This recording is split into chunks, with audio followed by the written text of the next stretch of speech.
The market's been running hot, I must say, and we'll talk about it in the market update shortly. But in the meantime, our special guest, Justin Hazel from the Property and Development Consultants, Connor Holmes. Welcome, mate. Thanks, Toopy. How you going? Yeah, good. One of our regular visitors, so welcome back. It's been a few times now. This whole issue with these little drones must be causing you a bit of grief. Somebody's got to do something about that, mate, to sort it out, because it's the future. They're everywhere. Well, I actually brought one into the studio because this arrived this morning. Like, I'm talking about this morning, not yesterday. Yeah. And that's one of the units, because we bought one of them, and then it was just so successful that in the sort of 2 weeks or 10 days, whatever, they're $700. Is that all? $700. Is that all? So you put your GoPro on, you know, it's so affordable. But no, they're grounded.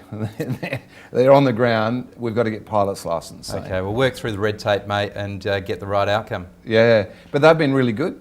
Had a good chat with the guys today from the Civil Aviation Authority. And they actually are aware that these drones are starting to bob up everywhere. And so they're rewriting some of the requirements for them. And good on them. They were fantastic today. Really good. Good. Yeah. Good luck with it. Yeah, so all good. Now, let's talk property. Sure. And first of all, let's get it clear what you do for a profession. You're in the space of development approvals and... Yeah, well, look, at Connor Holmes, we're obviously heavily involved in the development sector. We're involved with land rezoning, project positioning, market advisory, property advisory type services, and it's all about supporting the property and development sector to get the necessary outcomes. Now, Justin, you're at the pointy end of what's happening around town. What is happening? Well, look, it's pretty interesting. I mean, there is activity. 12 months ago, things were pretty tight in Adelaide. But there has been a significant re-emergence of purchase buyer support. You've got a whole lot of stuff going on in the city. We've got a lot of Chinese money coming into town. We've got apartment developments proposed for numerous locations in the city. There's obviously billions and billions of dollars worth of state government investment going into the city. Things like Rundle Mall, things like the Riverbank precinct, the convention centre. We're probably talking about casino upgrades and expansions and hotels and all of this kind of stuff. So there's a lot going on. And I think, in my view, the stars are aligning. However, you know, we've got this lingering issue sitting in the background, which is a bit of a population growth or lack thereof issue that needs to be addressed by somebody.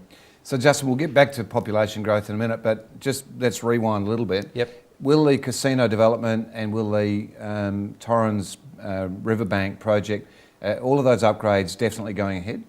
I'm almost certain.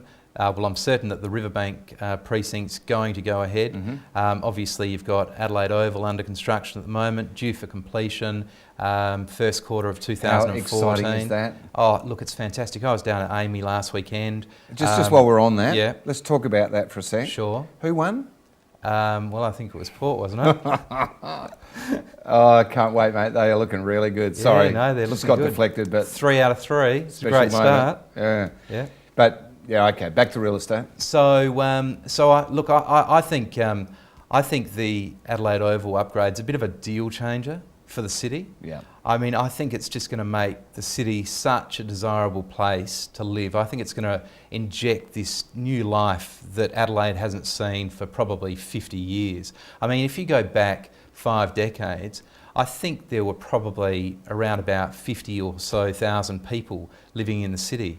And now you're probably lucky if it's 20,000. So we're actually going back to the future, if you know what I mean. Yeah, yeah. So our tip is that North Adelaide and the city itself will actually have an incremental sort of lift once the Royal Adelaide Hospital sort of does come through. By the way, sounds like they're running 6 months late on that, but...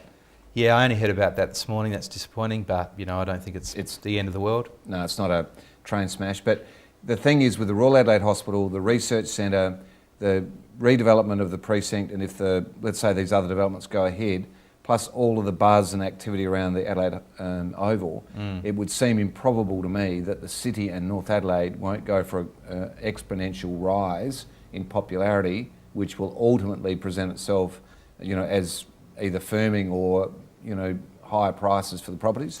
Yeah, well, I certainly think that demand is going to increase. And as you said, if demand outstrips supply, well, then prices can only go one way.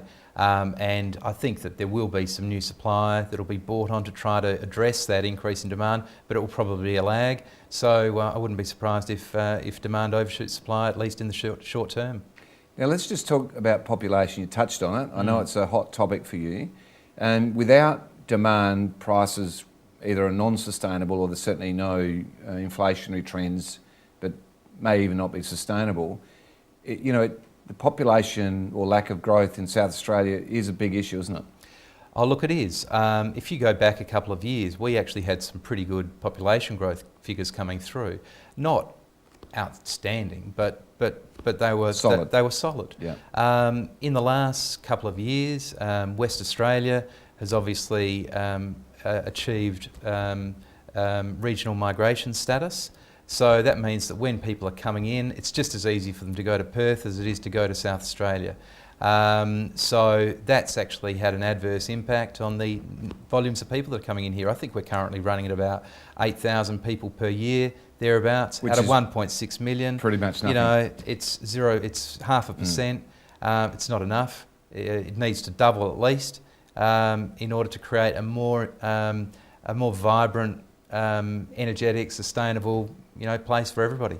So if you link the population issues or the lack of population growth with the 30-year plan, and we were talking probably even last time you were on about the predicted shortage of supply of stock, essentially that pressure's come off a lot, hasn't it? That pressure's come off a lot because population growth just hasn't... That's what would drive the 30-year plan, essentially. That's right. I mean, the 30-year plan was written around a set of principles, including some population projections, and at this stage, it's looking as though we're probably going to fall a bit short on those projections. And Justin, I want to ask you about the Bowden development, but we'll do that a bit later in the show. Okay, no So we'll come back to it in a sec. In the meantime, let's go and look at some sold properties with going.